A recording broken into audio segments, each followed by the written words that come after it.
Hello friends, ഞാൻ ആദ്യമായിട്ടാണ് ഒരു ഫിലിമിൻ്റെ റിവ്യൂ പറയുന്നത്. റിവ്യൂ മീൻസ് ഞാൻ റിവ്യൂ പറയുന്നതല്ല, ഞാൻ ഒരുപാട് പേരുടെ റിവ്യൂസ് കണ്ടിട്ട് ആ ഫിലിം നോക്കാൻ പോയി. ഏത് ഫിലിം പറഞ്ഞാൽ ഇപ്പോൾ ഇറങ്ങിയ അതിരടി, ലാസ്റ്റ് ഇറങ്ങിയ അതിരടി. പടം തീരെ പോരാ, പടം പോരാ. പക്ഷേ പെയ്ഡ് പ്രൊമോഷൻ്റെ പേരിൽ നമ്മൾ വിശ്വസിക്കുന്ന ഒരുപാട് റിവ്യൂവേഴ്സ് ഉണ്ട്. കണ്ണും പൂട്ടി നമ്മൾ വിശ്വസിച്ചിട്ട് അവരുടെ റിവ്യൂസ് കണ്ടിട്ട് നമ്മൾ എന്താക്കും, ഫിലിം നോക്കാൻ പോകും. പോയിട്ടാകുമ്പോൾ നമ്മൾ 3G ആവും. അങ്ങനെ ഈ ഫിലിമും തീരെ ഇഷ്ടപ്പെട്ടിട്ടില്ല.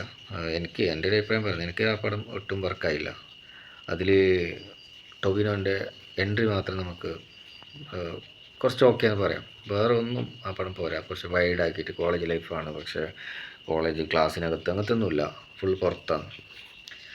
ഈ പടം പോരാ. പക്ഷേ ഞാൻ ഇപ്പോൾ നമ്മൾ ഒരുപാട് ലേറ്റസ്റ്റ് ആയിട്ട് ഒരുപാട് അറിയപ്പെടുന്ന കുറേ റിവ്യൂവേഴ്സ് ഉണ്ട്. അവരൊക്കെ പൈസ വാങ്ങിയിട്ടാണ് റിവ്യൂസ് പറയുന്നത്, മനസ്സിലായി ഇതോടെ. അതായത് പാട്രിയറ്റ് ഫിലിമിന് ഒരുപാട് റിവ്യൂവേഴ്സ് കുറ്റം പറഞ്ഞു, അറിയുന്ന എല്ലാവർക്കും അറിയുമല്ലോ.